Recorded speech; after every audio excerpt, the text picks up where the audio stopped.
Hey guys, Emmanuel here. So I just spent the last 3 hours, almost 4 hours, watching on YouTube the opening ceremony that happened yesterday in Chicago, the opening ceremony of Obama Presidential Center. And I was in tears. I know why I was crying. And I also understand why a lot of people were crying in the crowd. I have said this before, and I'll say it again. America is a great country. But the times we're in right now, or the times we've been experiencing up to now, has been testing what the fabric of America is made of.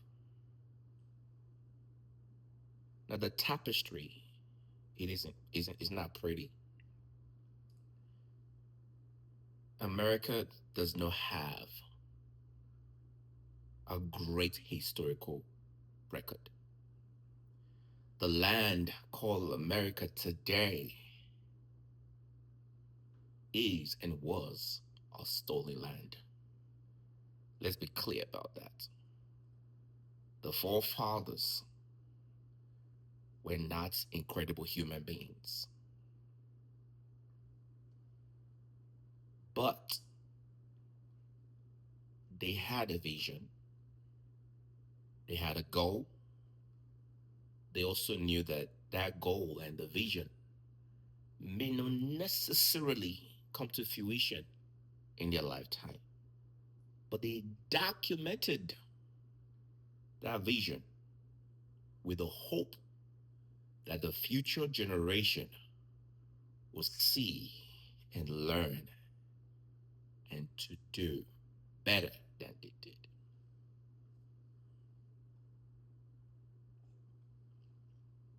I like the Obamas, but Obama didn't do everything I wanted him to do. As a matter of fact,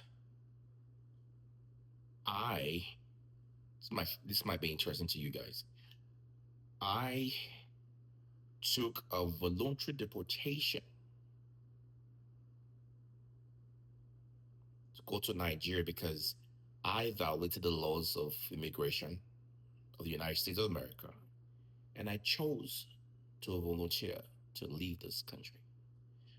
But the verdict that was made at the USCIS courtroom, Immigration George, was that I had a minimum of 5 years and a maximum of 10 years to stay out of America and to reapply coming back. When I left this country September 2009 back to Nigeria to do things right, to start all over again with no money in my pocket, took in a huge risk. I was scared, but I knew it was the right thing to do. You know, I knew it was going to make me the laughing stock of the family, but I did it anyway. I didn't want to be in the shadows in America. I wanted to get my documentation, my citizenship the right way. And if part of the process is for me to leave this country, I chose to leave America and I went back to Nigeria. Why in Nigeria? Okay. After doing about 4.5 years in Nigeria, this was a time of President Obama. I went to the embassy and the law had changed. As far as I was concerned, Obama didn't want me in America. Why? The law, as at that time, said that Anybody that admitted that they falsified documentation to come to America are not allowed back in the country. So there was a permanent ban for me to come back to America. That news was devastating to me. But here's the thing, it was not made for me, it was not made because of me. It's the law of the land. They've decided what they want to do under the administration of President Obama. So get this straight. I suffered during his regime. But here's where I'm going with these thoughts. You might find this interesting. Came back to America 2015 and 2019. I was sworn in as an American citizen. And guess whose signature was on the certificate I have? That of President Trump. The two presidents that's being compared today, right? So when I'm saying what I'm saying, know that I have experienced both presidency in ways that could make me think in certain ways, but I'm choosing to share my thoughts without really taking a side, so to speak, but bringing this whole conversation back to why I chose to do this video because of the Obama Presidential Center opening ceremony that I just watched. I already called my daughter. I said, our next trip is to Chicago. I want to go to that place and experience it for myself. Back to what I was saying. I've said it countless times to Americans that America is one of the greatest countries in the world. And other than living in Nigeria and here, in comparison, it is the greatest country in the world.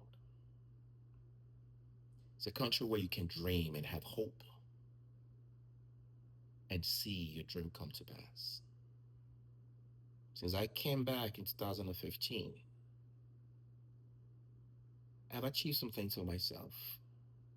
And I'm still dreaming big, taking advantage of the opportunities before me. But watching this opening ceremony on YouTube, there was this sense of hope that was rejuvenated. It was a sense that the current situation is a blip in the history of America. It's to test the foundation of this great country. Racism is not going anywhere. Just like in Nigeria and in other African countries, tribalism is not going anywhere. So don't get it twisted. That is just in the United States that they have this problem. It's a global thing. And the truth be told, we just have to learn to manage it because this is like the fabric of the structure of the word we found here. After watching the whole opening ceremony, I was inspired again. Saying those words, yes, we can, it's causing me to look at the things that I wrote down before now that I wanted to do. But I am at a state in my legacy creation plan where I wasn't caring anymore. I wrote a book, supposed to be working on the second one, but I saw the way the world is. Like, why should I give a fuck about the world? Why should I care about people that seems not to care about me? Why should I want to make a difference when everybody's just self-centered, self-driven? Everybody's trying to rip you off.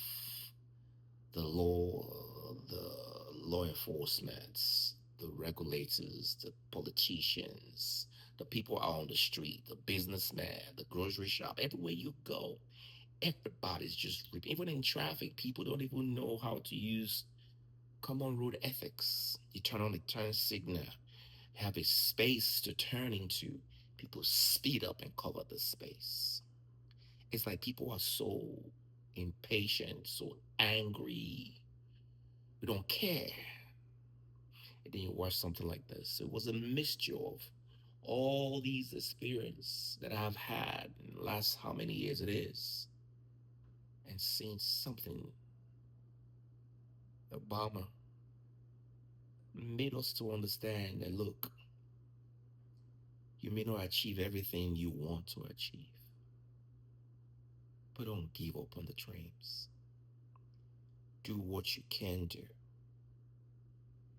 The next generation will see it, and some will be inspired. When Michelle was talking and singing Obama's praise, I loved it. I could tell it was coming from a place of pure love for a man that dragged her into the circle that she probably was not ready for, prepared for, right? And then seeing Stevie Wonder coming to perform and sharing that thoughts that he pretty much saw it before he became president. You know, it was such a heartwarming experience that I'm inspired again to go dust my notebooks, fire up the computer, and start to do those things again. Eat for nothing, those 3 hours was needed. To you watching this, I'll recommend you go watch that video so you can be inspired as well. But don't just be inspired and say, oh, that's great, that's awesome, and share a tear or two. But also look inward in your hearts to see those things that you have always wanted to do. Will you take the same action that I'm taking to dust my notebooks and repower my laptop and start to work on my dreams and my visions? I hope you do.